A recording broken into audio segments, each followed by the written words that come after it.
Ici Mylène Pétel, bienvenue à Jonction Rive-Sud.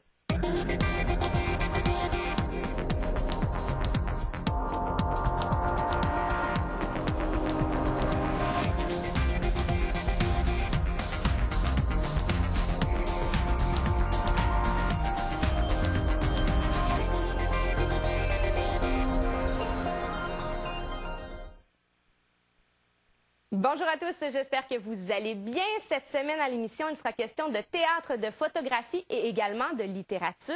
En effet, on vous invite à découvrir la pièce Haute Infidélité du côté du Café-Théâtre de Chambly. Également, on vous invite à l'exposition du photographe François-Régis Fournier qui se déroulera à Boucherville. Et un peu plus tard, on découvre ensemble le livre La mémoire du carbone.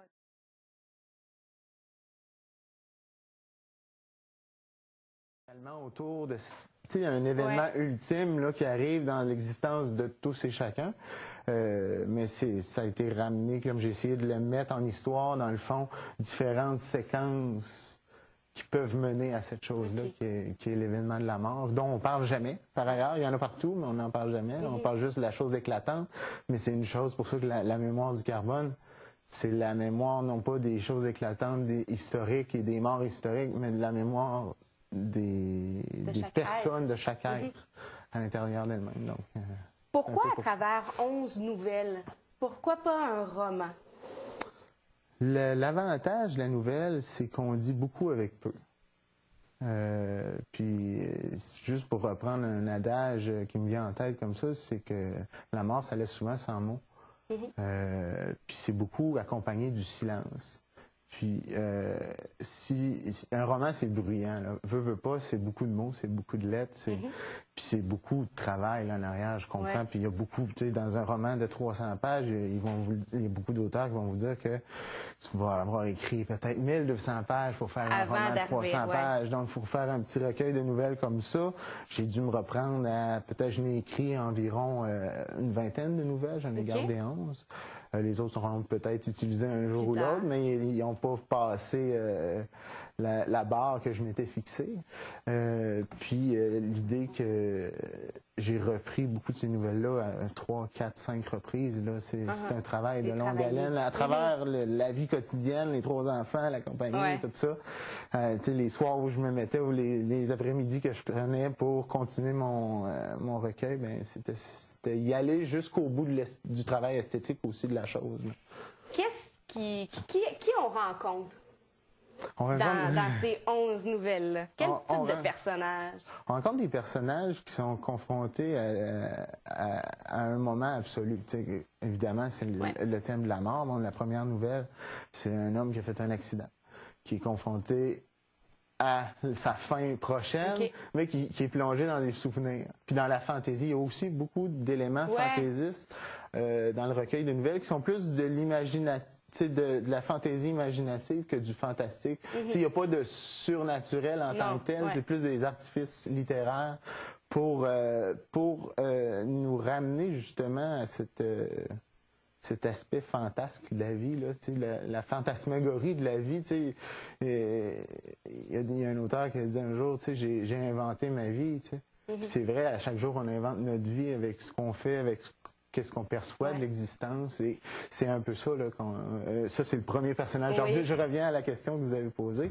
Le premier personnage qu'on rencontre, c'est celui-là. Ensuite, on rencontre toute une suite de personnages d'enfants. OK. Pardon.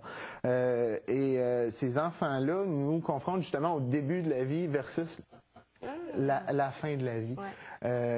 Puis, il y a une chose dans l'enfance, évidemment, comme je vous ai dit, c'était parti un peu d'une démarche de deuil personnel que je voulais mettre en récit, non pas des récits de ma vie, mais dans le fond des récits symbolisés peut-être qui me permettent de me débarrasser de certaines choses pour moi en tant que tel. Mais ces enfants-là sont tous confrontés, comme il y a un petit enfant qui est confronté à la guerre en Bosnie-Herzégovine, à Sarajevo. Mais lui, c'est un enfant.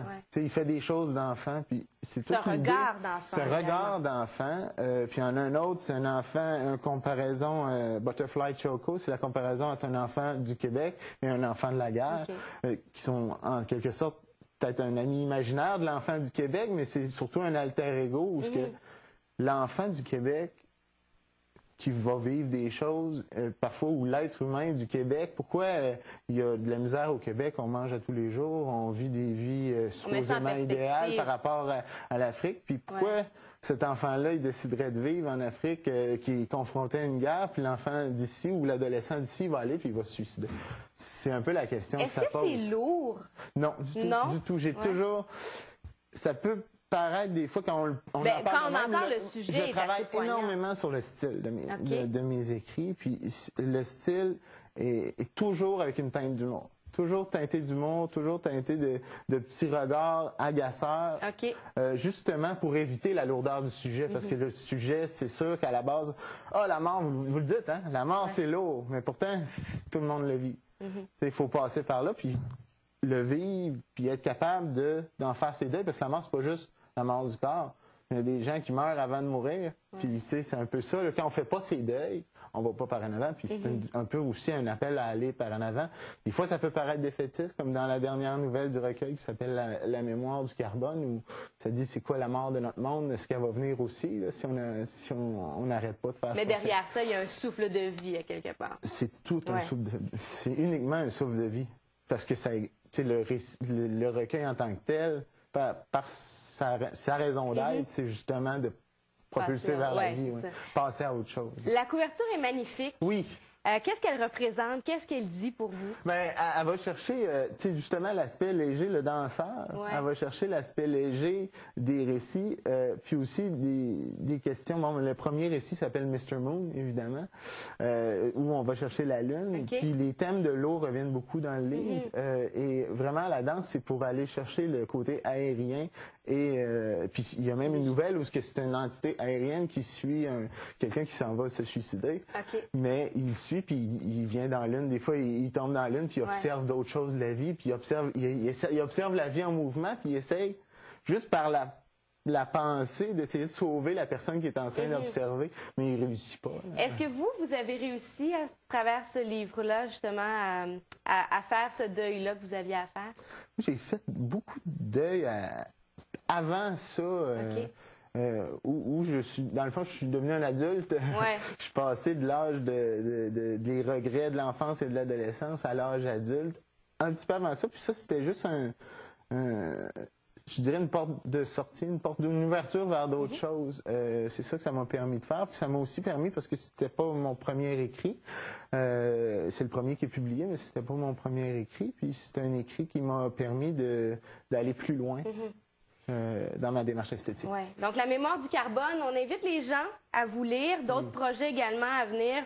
On aura probablement l'occasion d'en reparler. Roman, essai, il y a plusieurs choses. Un nom à retenir, Frédéric Norton-Poulain. Merci beaucoup d'avoir été avec nous. Merci beaucoup, c'était très agréable. Après la pause, nous, on retrouve nos deux chroniqueurs. À tout de suite.